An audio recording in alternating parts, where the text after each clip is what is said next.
ভাবছি বাড়ির উঠোনের ওই দক্ষিণে বেগুন চাষ করব। ও মা, তাই নাকি গো? তা তো বেশ ভালো কথা। বেগুন চাষ করলে বেশ ভালোই হবে। তোমার একার রোজগারে কোনো রকমে নুন ভাত খেয়ে দিন কাটে। হ্যাঁ গো, আমি তোমার আর টুনটুনের ঠিক মতো সকল চাহিদা মেটাতে পারি না। বেগুন চাষ করলে বাড়তি একটু ইনকাম হবে, তাহলে আমরা বেশ ভালোভাবে চলতে পারবো। তারা এসব কথা বলতে বলতেই সেখানে টুনটুন চলে আসে। বাবা, আমি এসে গেছি। ও মা, আমার খুব ক্ষুধা পেয়েছে, আমার খাবার দাও তো। এই এলেন মহারানী। রাজ্যের কাজ শেষ করে এখন ওনাকে খেতে দিতে হবে। আহা গিন্নি, বাদ দাও তো।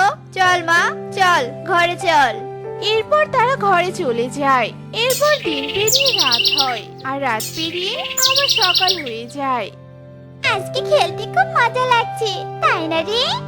হ্যাঁ রে টুনটুন, তুই সত্যি বলেছিস। টুনটুন জানিস, আমার মা বলেছে আমার সামনের মাসে স্কুলে ভর্তি করিয়ে দিবে। নতুন ব্যাগ, নতুন বই, নতুন জুতা কিনে দিবে। ইয়ে! তাই নাকি কানা? আমিও তাহলে আমার বাবা মাকে বলবো আমার স্কুলে ভর্তি করে দিতে। এরপর তারা খেলাধুলা শেষ করে যে যার বাড়িতে চলে যায়। টুনটুন বাড়িতে গিয়ে দেখে তার বাবা মা তাদের বাড়ির উঠোনে বেগুন বীজ রোপণ করছে।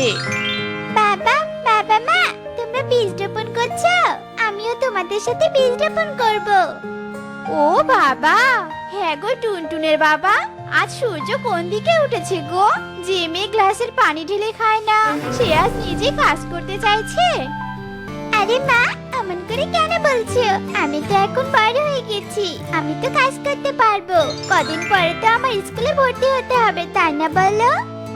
হ্যাঁ হ্যাঁ, ঠিক ঠিক, আমাদের মেয়ে তো বড় হয়ে যাচ্ছে। আচ্ছা ঠিক আছে রে মা, তুই যখন কাজ করতে চাইছিস তাহলে আমরা যেখানে বীজ রোপণ করলাম সেখানে পানি এনে দে। এরপর টুনটুন তার বাবার কথা মতো পানি এনে বেগুন জমিতে দেয়। এভাবে সুখে দিন কাটছিল তাদের। কিন্তু হঠাৎই একদিন ঘটে যায় এক মর্মান্তিক ঘটনা। ওগো, এটা তোমার কি হয়ে গেল গো? তুমি কেন আমাদের ছেড়ে চলে গেলে? কেন গেলে চলে? বাবা, ওঠো বাবা, তুমি আমার স্কুলে ভর্তি করে দিবে বলেছিলে। ওঠো বাবা। এরপর সবাই মিলে টোনা সৎকার করায়। এদিকে টুনি আর টুনটুন টোনাকে হারিয়ে একেবারে নিঃস্ব হয়ে পড়ে। মা, ও মা, দেখে যাও আমাদের বেগুন গাছগুলো কত বড় হয়েছে। আরে আরে, তাই তো। মারে, সৃষ্টিকর্তা বুঝে আমাদের দিকে মুখ তুলে তাকিয়েছে রে মা। এখন যে বেগুনি আমাদের একমাত্র ভরসা। আজ থেকে আমাদের বেশি বেশি করে এই গাছগুলোর যত্ন নিতে হবে।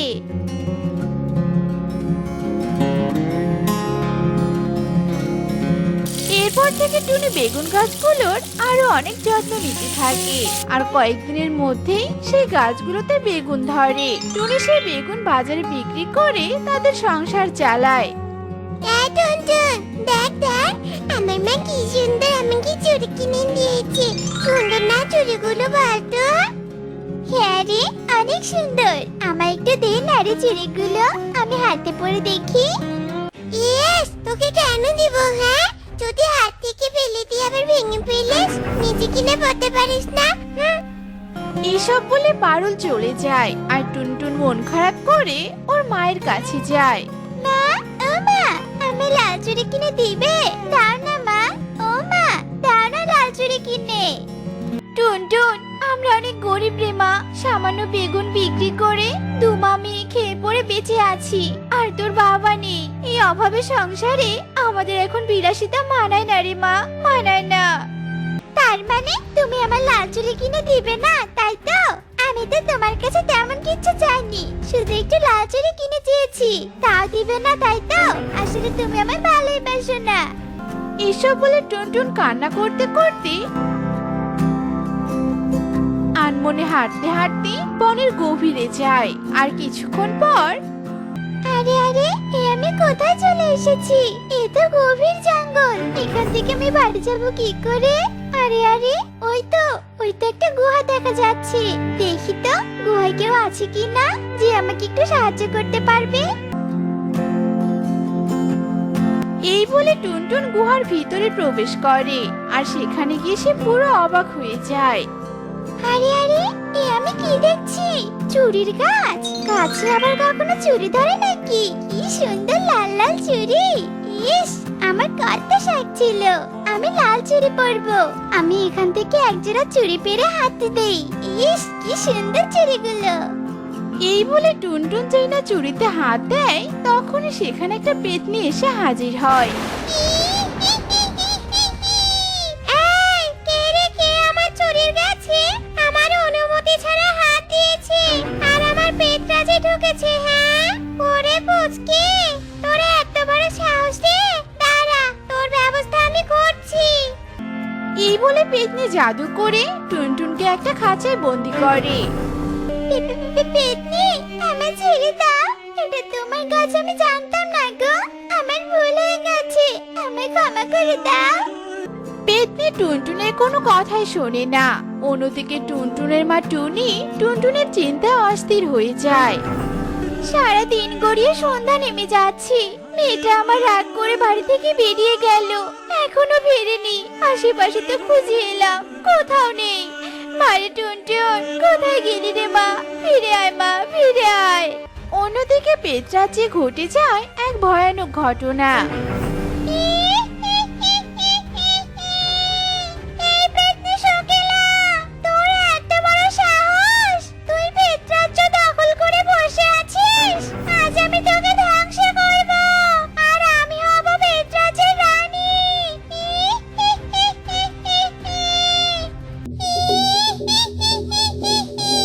কি বলছিস পেতনি শোকেলা? তুই আমাকে ধ্বংস করবি? আয় তবে আয়, হয়ে যাক যুদ্ধ। এরপর দুই পেতনির মাঝে যুদ্ধ শুরু হয়ে যায়। এক পর্যায়ে জোকেলা পেতনি অন্য পেতনিকে আঘাত করে আর সে মাটিতে পড়ে যায়। তা দেখে ভয় পেয়ে শোকেলা পেতনি পালিয়ে যায় আর টুনটুন কোনো রকমে খাঁচা ভেঙে বেরিয়ে আসে। আমাকে বাঁচাও! পেতনি, তুমি আমাকে বলো, আমি তোমাকে কিভাবে বাঁচাতে পারি? ওই লাল চুড়ির গাছের একটি চুড়ি এনে আমার শরীরে স্পর্শ করো। এরপর টুনটুন লাল চুড়ির গাছ থেকে একটা চুড়ি এনে পেতনির শরীরে স্পর্শ করায় আর সাথে সাথেই পেতনি সুস্থ হয়ে যায়। তুমি অনেক ভালো পুচকি, আজ তুমি আমার জীবন বাঁচালে। আমি তোমাকে সাহায্য করতে চাই। এবার বলো তো, তোমার কাহিনী কি? তুমি এখানে কেন? এরপর টুনটুন তার জীবনের সব ঘটনা পেতনিকে খুলে বলে। এই নাও, এই এক ঝুড়ি চুড়ি। এই চুড়ি নিয়ে গিয়ে তোমাদের প্রত্যেকটা বেগুন গাছের গোড়ায় একটা করে চুড়ি দিবে। তারপর কাল সকালে এর ফল দেখতে পারবে। মনে রাখবে, বেগুন এক সময় শেষ হয়ে যাবে, কিন্তু এই চুড়ি কখনো শেষ হবে না। এরপর পেতনি জাদু করে টুনটুনকে তার বাড়িতে রেখে যায় আর টুনটুন তার মাকে সব কথা খুলে বলে। আর টুনটুন পেতনির নির্দেশ মতো তার মাকে সাথে নিয়ে প্রত্যেকটা বেগুন গাছের গোড়ায় একটি করে লাল চুড়ি রাখে।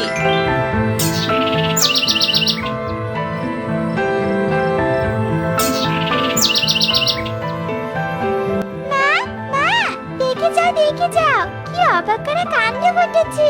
আমাদের বেগুন গাছগুলোতে চুড়ি ধরেছে। মা, আমরা তো এখন এই চুড়ি বাজারে বিক্রি করতে পারবো। হ্যাঁ রে মা, হ্যাঁ। এই জন্যই বুঝি পেতনি তোকে বলেছিল বেগুন শেষ হবে, কিন্তু চুড়ি কোনোদিনও শেষ হবে না। হ্যাঁ মা, তার মানে এই চুড়ি সারা জীবন বিক্রি করে আমাদের সংসার চালাতে পারবো আমরা। এরপর দুই মা মেয়ে দুজন দুজনকে জড়িয়ে ধরে